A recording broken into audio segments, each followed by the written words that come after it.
धेरैले के भन्ने गर्नुहुन्छ भन्दा चाहिँ यदि मेरो लाइफमा सबै कुरा नराम्रो भइराखेको छ, सबै कुरा मेरो अगेन्स्टमा भइराखेको छ, मलाई चाहिने कुरा केही पनि भइराखेको छैन, सर्कमस्टेन्सेस पुरै बिग्रेको छ, इन्भाइरोमेन्ट पुरै बिग्रेको छ भने म कसरी पोजिटिभ थिङ्किङ गर्न सक्छु, मेरो माइन्डमा कसरी पोजिटिभ थट आउन सक्छ? इट इज इम्पोसिबल थिङ भनेर भन्ने गर्नुहुन्छ। के लाग्छ तपाईँलाई? के तपाईँको लाइफमा चाहिँ सबै कुरा नराम्रो भइराखेको छ भने के तपाईँको माइन्डमा पोजिटिभ कुरा आउला कि नआउला? तपाईँले नै मलाई भन्नुहोस्। तपाईँको पर्सेप्सन 100% रङ हो।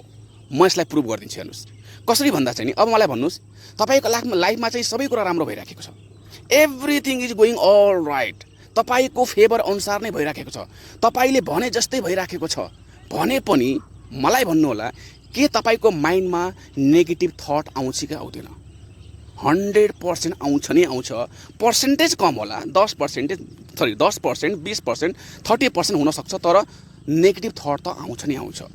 भनेपछि अब मलाई भन्नुहोस्, जब सबै कुरा राम्रो भइराखेको छ भने हामीले चाहिँ नि नेगेटिभ थिङ्किङ गर्न सकिन्छ भने, यदि हाम्रो लाइफमा केही नराम्रो भइराखेको छ भने के हामीले पोजिटिभ थिङ्किङ गर्न सकिन्न होला त?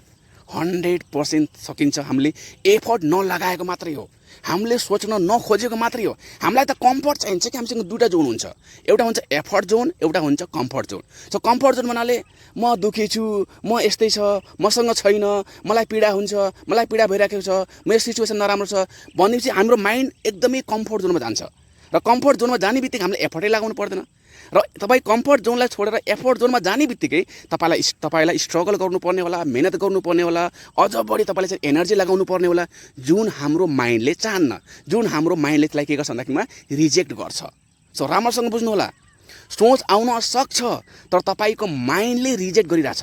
सो जस्तो सुकै सिचुएसन भए पनि पोजिटिभ सोच्न बन्द गर्ने होइन।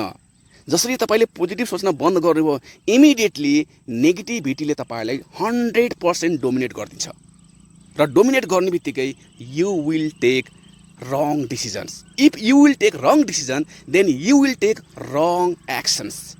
If you will take wrong actions, then you will get wrong result in your life. So be conscious, be aware, which kind of thought are you creating in your brain, in your mind? Just think about it.